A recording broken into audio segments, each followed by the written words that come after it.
Olá, irmãos, amada igreja. Grande satisfação estarmos novamente juntos em mais uma escola dominical, mais um domingo que Deus nos proporciona para estarmos aí louvando, engrandecendo o seu nome, exaltando o seu nome, agradecendo pela nossa vida, pelas dádivas. Não só coisas ruins têm acontecido, coisas boas também têm acontecido, vitórias têm sido proporcionadas da parte de Deus. E é um motivo para a gente também estar se alegrando junto com os irmãos, né? Aqueles que estão nos acompanhando, aqueles que nos acompanham pelo celular, em casa, né? Esta é mais uma escola dominical da Igreja Presbiteriana Bethesda, no Parque Cuiabá. Estamos felizes por mais esta oportunidade, esta ocasião de estarmos juntos novamente. Eu particularmente gosto daquele contato visual com cada irmão levantando a mão para falar, para se expor, para dar sua opinião, sua contribuição, né? Mas é um novo normal, como se tem dito, né? Agora, atualmente tem se dito um novo normal, né? Esse novo formato de se fazer um culto, de se fazer uma escola dominical. Não tem erro nenhum nisso. Deus tem usado a sua igreja, Deus tem usado pessoas, Deus tem usado a sua palavra, mesmo nesse período de novo normal, vamos dizer assim, né? Deus está agindo, sua palavra ela continua viva, continua eficaz, continua operante e operando nas nossas vidas, nos nossos lares, e graças a Deus por isso. E aí, aqueles que nos acompanham aí, vamos iniciar com o livro de Êxodo capítulo 3, versículo 14. Vamos esperar aí uns 2 segundinhos ou 3, para os irmãos abrirem suas Bíblias, aqueles que estiverem com ela aí. Êxodo capítulo 3, versículo 14. E a gente vai usar esse texto como introdutório, né, e base para a nossa explanação da aula dessa escola dominical. Êxodo capítulo 3, versículo 14. Disse Deus a Moisés: Eu sou o que sou. Disse mais: Assim dirás aos filhos de Israel: Eu sou, me enviou a vós outros. Vamos fazer uma oração e aí a gente dá a nossa continuidade. Obrigado, Deus, querido Pai. Obrigado porque o Senhor nos despertou, nos desperta, tem nos levantado, tem nos preparado, ó Deus, tem nos nutrido, nos servido, ó Deus, com a Tua palavra, com grandes exemplos, ó Deus, para as nossas vidas, ó Deus. Obrigado, ó Pai, pela vida da nossa igreja, ó Pai, local, da nossa igreja na nossa cidade, no nosso estado, no nosso Brasil, ó Pai, onde todos estão, ó Deus, com um único propósito, ó Pai, de orarmos, de te servirmos, ó Deus, de te buscarmos nesse período, ó Deus, que é considerado tão caótico, ó Pai. Cuida, ó Deus, da tua igreja, cuida daquele que está ali acompanhando, ó Deus, na sua casa, no seu lar, através do celular, ó Deus, os pais de família, homens, mulheres, crianças, ó Deus, esteja cuidando de nós, ó Deus. Esteja, ó Deus, com todos os momentos dessa escola dominical, ó Deus, cada minuto, ó Deus, dessa aula, ó Deus. Que o Senhor possa ser o centro e o Senhor possa estar falando conosco, ó Deus, através da Tua palavra. Em nome de Jesus, amém. Bom, nesse contexto de Êxodo capítulo 3, Moisés ele faz um diálogo com o próprio Deus, o eu sou o que sou. E Moisés, diante da sarça ardente, né, uma sarça que ardia e não se consumia, e girava-se ali uma certa situação, talvez de dúvida com relação da parte de Moisés, com relação a como ele se apresentaria diante daquele povo que estava aí às vésperas, né, de atravessar o Mar Vermelho, né? Estavam ali às vésperas de sair do Egito, sair da opressão daquele faraó. E aí Moisés então questionou, mas e aí, como eu vou falar para aquele povo? Eu vou me apresentar como? Quem foi que me enviou? E aí o próprio Deus fala, né? Em outras palavras, você vai dizer que eu sou o que sou, que eu sou te enviou. E isso bastava, né? Por quê? No próprio texto vai dizer que eu sou é o Deus de Abraão, de Isaac e de Jacó, que são os heróis, os pais, né, da fé daquele povo. Então, isso já seria o suficiente para o povo entender quem era que Moisés representava. Quem era que usava, quem estava usando a pessoa de Moisés. E aí o título da nossa lição, eu me apropriei do seguinte título: Quem é Deus? Com uma interrogação, sim. Quem é Deus? Esse é o título da nossa lição. Porque muitas pessoas que não conhecem a Deus, que não servem a Deus, elas podem se questionar, elas podem ter essa questão na mente. Quem é esse Deus? Quem é esse Deus que meu vizinho acorda todo domingo com a Bíblia e sai com sua família para ir para a igreja? Quem é esse Deus que meu vizinho às vezes recepciona algumas pessoas e eles tocam violão, eles cantam até algumas horas, né, com tanta alegria, tanta felicidade? Quem é esse Deus que eles não pulam carnaval, eles passam 4 dias acampados, retirados? Quem é o Deus deles? Muitas vezes nós também, no início da nossa fé, a gente também faz essas questões. Quem é esse Deus? Quem é o Deus que eu estou iniciando a servir? Quem é o Deus que está diante da minha caminhada? Quem é Deus? É o título que eu me apropriei para esta lição de hoje. E, sobretudo, no período que nós estamos vivenciando, né, onde a gente tem presenciado perdas, mortes, famílias sepultando seus queridos, praticamente um dia após o outro, pessoas de bem, pessoas que servem a Deus, que tiveram uma vida toda de serviço. E aí algumas pessoas podem se questionar: quem é esse Deus que em meio a esse momento parece estar quietinho, parece estar não atento? Pode sim haver esse tipo de questão. E eu sou o que sou, ele vai se revelando ao longo das Escrituras. E lá no livro de João, um livro bem representativo da divindade de Deus, nós temos alguns exemplos de quem é Deus. O eu sou o que sou. Aí esse tipo de exemplo a gente vai ter: eu sou o que sou, eu sou o pão da vida, esse alimento espiritual, esse pão vivo que veio do céu, esse alimento que é mais do que alimento físico, nutricional, mas é um alimento espiritual, e que isso implica em vida para nós. Eu sou a luz do mundo, aquele que combate as trevas, aquele que dissipa trevas. Eu sou a porta, aquele que, por onde nós passarmos, por esta porta, nós seremos salvos, e que mesmo que se eu entrar ou sair, será oferecido a mim, entrando e saindo, pastagens, pastos verdejantes.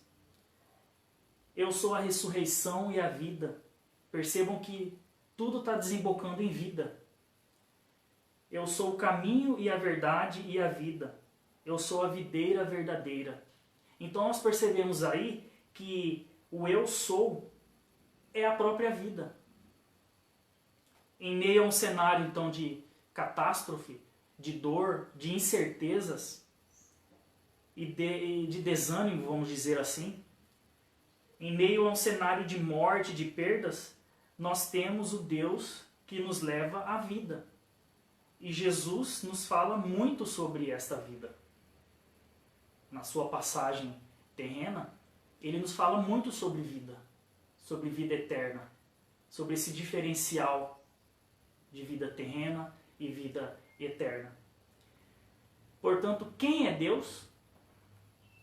E aí a gente pode se agarrar, porque a gente citou várias formas, né? Vários aspectos do eu sou o que sou. Né? Eu sou o pão da vida, eu sou a luz do mundo, eu sou a videira verdadeira.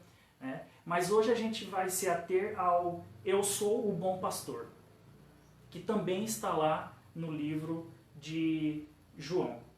Tá? João capítulo 10, versículo 14. Então os irmãos podem procurar essa referência. João capítulo 10, versículo 14.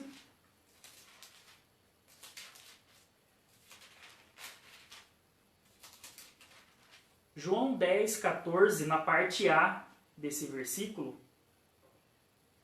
está lá escrito: eu sou o bom pastor. E neste contexto nós vemos Jesus como pastor de ovelhas. E o pastor de ovelhas, ele era um personagem muito comum na Palestina. E a Palestina, ela tinha tudo para que contribuísse para a formação de rebanhos, seja de gado, seja de ovelha, né? E especificamente a gente está falando então de ovelha. Então a gente tinha aí todo um cenário propício para a atividade agropastoril. Então existiam muitos pastores. E esses pastores, eles eram conhecidos pela dedicação no cuidado com o rebanho. Eles se dedicavam de corpo e alma, vamos dizer assim, porque eles tinham um amor por aquela atividade. Eles tinham um amor por cada componente do seu rebanho ali. Cada ovelha tinha o seu valor, tinha um amor na sua atividade. Aquela sociedade daquela época reconhecia esses bons pastores, que trabalhavam de madrugada, que trabalhavam de noite, e essa comunidade também reconhecia os maus pastores, aqueles que simplesmente utilizavam o rebanho para sustento, para financeiro. Né? Então a própria comunidade conhecia o bom pastor. E diante desses dois contextos, né, a gente pode criar aí dois contextos diante dessa atividade do bom pastor e das ovelhas. O primeiro contexto fala dos perigos que rondavam o rebanho.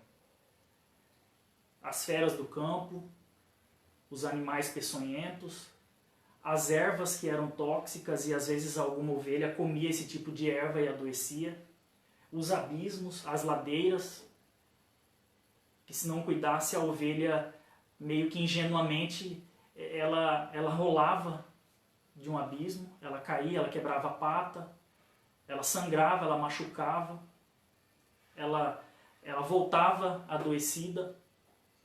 Então nós temos esse contexto. E também temos um outro contexto que nós temos ali líderes que oprimiam o povo. Líderes que abusavam da sua autoridade. Nós tínhamos sim naquela época falsos pastores. Nós tínhamos exploradores. Nós tínhamos líderes que subjugavam o povo. Subjugavam as ovelhas. Exploravam as ovelhas. E diante desse contexto, desses dois contextos, aparece a afirmação de Jesus Cristo. Diante desse mesmo contexto, o próprio Jesus afirma que ele é o bom pastor. Em João 10,14 é isso que ele diz. Eu sou o bom pastor. Diante daquele cenário, ele se apresentou como o bom pastor. Ele era diferente, portanto, dos demais pastores, que se abasteciam do povo. Ele era diferente porque ele não se abastecia do povo. Ele fazia o contrário, ele servia o povo. Ele veio como servo. mesmo sendo rei, né? Interessante isso. Ele veio para servir, ele veio como servo. Então ele servia ao povo, portanto ele era diferente. Ele era um pastor diferente, ele era o bom pastor. Mas por que ele era bom pastor? Se a gente continuar destrinchando aí, a gente vai começar a entender por que ele era bom pastor. Porque pudesse ser muito simples, de repente, ele falar, eu sou o bom pastor. Mas e daí? Alguém pode falar, eu sou um bom engenheiro, eu sou um bom advogado, eu sou um bom motorista. Mas é preciso provas de que você é bom. Jesus afirmou que ele era o bom pastor e ele provou ser o bom pastor. Primeiro, né, e aí a gente já entra então nessas provas, né, de que Jesus ele realmente era o bom pastor. Primeiro, ele deu a vida pelas ovelhas. E o próprio texto dá essa continuidade. Eu sou o bom pastor, né, e o bom pastor dá a vida pelas suas ovelhas. Aí a gente está, na verdade, no versículo 11 do capítulo 10 de João, né? Onde ele fala, eu sou o bom pastor dá a vida pelas ovelhas. João 10, 11. Então aí ele prova o seu amor. Ele deu a sua vida pelas ovelhas. Um contraste muito interessante. Aqueles que ganhavam para cuidar do povo, ou cuidar das ovelhas, não o faziam, porque não tinham amor pelas ovelhas, não amavam o povo. E Jesus não ganhava financeiramente nada para dispensar esse amor, para servir o povo.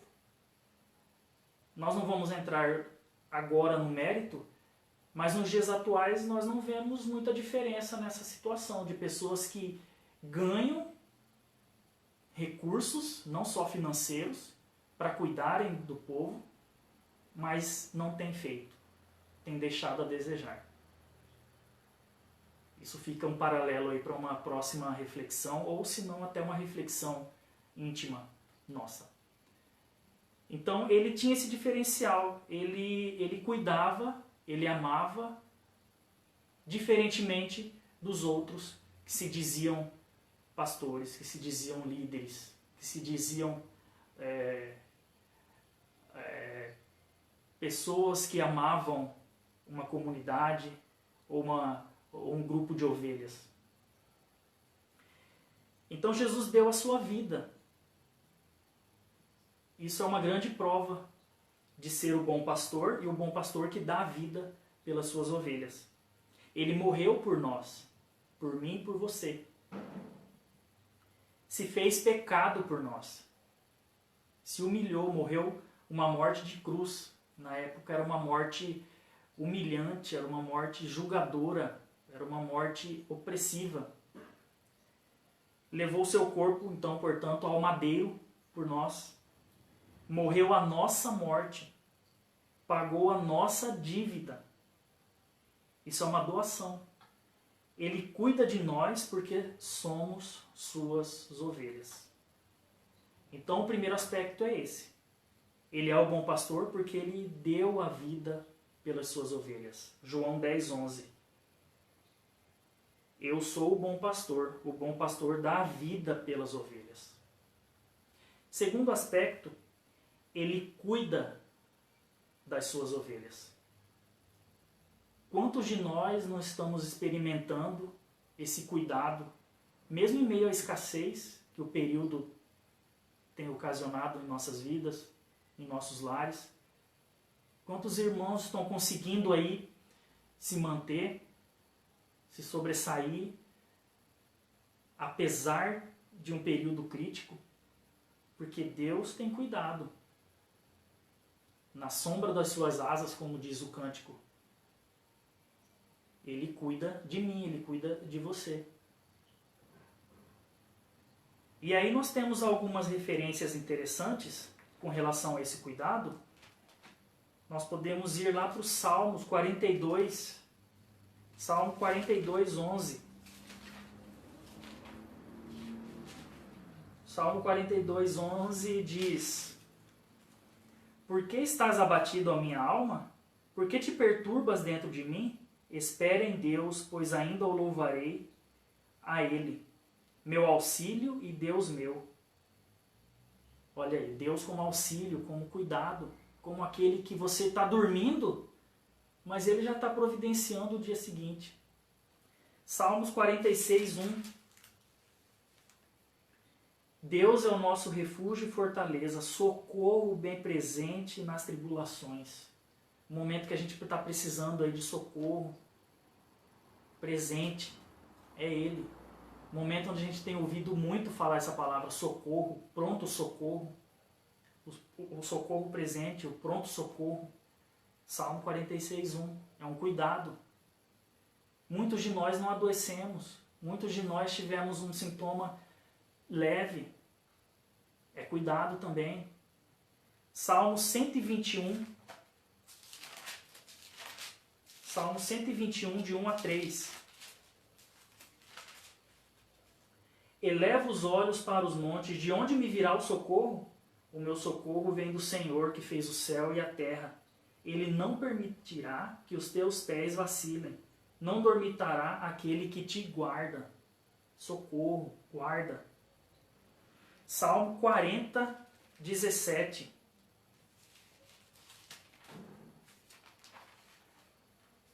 Salmo 40:17.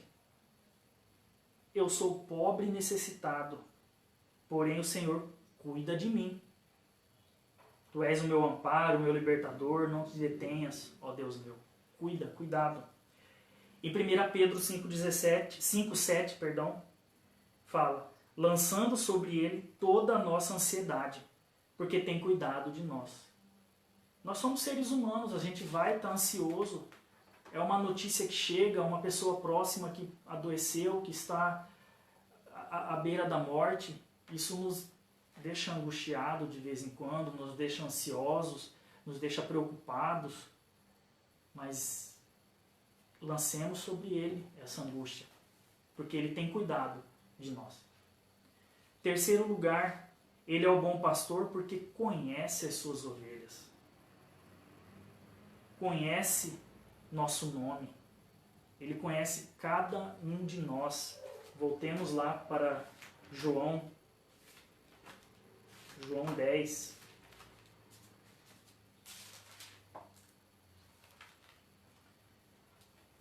João 10:14. Eu sou o bom pastor, conheço as minhas ovelhas e elas me conhecem a mim. Então ele é o bom pastor porque ele nos conhece. Ele nos conhece. Ele sabe o nosso nome, ele sabe os nossos dramas, nossas lutas, nossos sonhos, nossas necessidades e os nossos medos. O Salmo 139 começa assim, dizendo que ele nos conhece. Revela que ele nos conhece, que ele sabe, que ele conhece nossos corações e nossos pensamentos lá no final. Então nós temos aí um bom pastor que nos conhece. Nos conhece inclusive quando a gente era uma substância ainda informe, quando os nossos ossos nem revestidos eram. Muito antes disso, né? Na eternidade, é o Deus que nos conhece. Então, ele é um pastor que conhece as suas ovelhas. E nós também temos que conhecê-lo, ouvindo as suas dicas, o seu puxar de orelha, a sua fala, manso e suave, nos repreendendo, nos guiando, mostrando o caminho. E aí a gente já entra no quarto e último tópico, caminhando para o nosso encerramento. Ele é o bom pastor porque ele guia as suas ovelhas. Ele guia as suas ovelhas, ele guia o seu povo. Em um momento de incerteza, para onde que eu sigo, para o que que eu faço, ele já está te guiando. À medida que você fala para ele, ele vai te guiar. Ele nos guia porque ele nos oferece pastos verdejantes. Ele é a porta, quem entra por ela será salvo. Entrará e sairá e achará pastagens. Oferece águas tranquilas. Quem nunca teve uma sede horrível, desesperado para encontrar água, e de repente você achou a placa de um comércio onde você podia comprar, ou você chegou enfim na sua casa e pôde, por caminhos, né? Você chegou na sua casa e você conseguiu tomar a sua água. Deus nos guia para essas águas tranquilas, águas não tormentuosas, refrigera a alma, oferece consolo. Isso é o Salmo 23 já. Ele guia pelas veredas da justiça e nada nos falta. É esse o bom pastor que a gente tem seguido, que a gente tem servido, que a gente tem depositado nossa confiança. Esse é o bom pastor. Então, lá atrás, quando na sarça Deus disse, eu sou o que sou para Moisés, ele estava sim querendo dizer que ele era o pão da vida, que ele é o pão da vida, ele é a luz do mundo, ele é a porta, ele é a ressurreição e a vida, o caminho, a verdade e a vida, ele é a videira verdadeira, ele é o bom pastor. E saiba, queridos, que mesmo que viermos a experimentar o vale da sombra da morte, ele continuará nos amando, nos cuidando, nos conhecendo e nos guiando. Mesmo que a gente passe situações inesperadas, quem ia imaginar que a próxima pandemia viria em 2020, levando em consideração a de 1918, que foi a gripe espanhola? Quem imaginaria que 102 anos depois, com todo o recurso que nós temos aí de epidemiologia, de informática, de laboratório, da ciência, quem imaginaria que 102 anos depois nós seríamos atingidos por uma pandemia? Mas mesmo diante desse cenário, ele é o bom pastor, lembremos que ele deu a vida por nós, lembremos que ele cuida de nós, que ele nos conhece, ele conhece as nossas necessidades, ele é o nosso guia, ele nos guia pelas veredas da justiça, pastos verdejantes. E finalmente o eu sou o que sou, ele é o nosso bom pastor. Então que os irmãos recebam, né? Guardem no coração, na mente, esta palavra, útil para mim inclusive, e eu creio que útil para cada um que está nos acompanhando nesse momento. Que Deus nos abençoe, que Deus continue nos guardando, nos preservando, nos livrando de todo mal, desse mal inclusive viral. Que Deus continue cuidando dos nossos lares, das nossas famílias. Vou fazer uma oração e aí, desde já, eu agradeço a oportunidade. Nós estaremos orando e encerrando este momento. Querido Deus, obrigado porque o Senhor tem se mostrado a nós como eu sou o que sou, o Deus que é a porta, o Deus que é o pão da vida, o Deus que é a ressurreição e a vida, o Deus que é a videira verdadeira, o Deus de antes, o Deus de hoje, o Deus de sempre, onisciente, onipotente, onipresente, ó Pai. O Senhor é o nosso bom pastor. O Senhor lá na cruz deu a vida por nós, assumiu os encargos, as dívidas pecaminosas. O Senhor tem cuidado de nós, nos mínimos detalhes. Na nossa noite de sono, o Senhor tem preparado o dia seguinte. Obrigado, Deus, por isso. Obrigado, Deus, porque esse cuidado ele se estende não só individualmente, mas aos nossos irmãos, aos nossos familiares. O Senhor nos conhece também, o Senhor sabe da nossa estrutura, o Senhor sabe das nossas fragilidades, dos nossos limites. E o Senhor é um Deus também, ó Deus, que nos guia pelas veredas da justiça. O Senhor não nos deixa faltar o essencial. Muito obrigado, Deus. porque o Deus que falou com Moisés lá na sarça ardente, eu sou o que sou, continua sendo o mesmo Deus. Obrigado por isso, ó Deus. Derrama a tua bênção agora, ó Deus, sobre cada lar, cada vida que está assistindo, cada homem, cada mulher, cada criança, ó Deus. Que o teu amor infinito, incondicional, grande, chegue até nossas vidas. Em nome de Jesus que eu oro. Amém.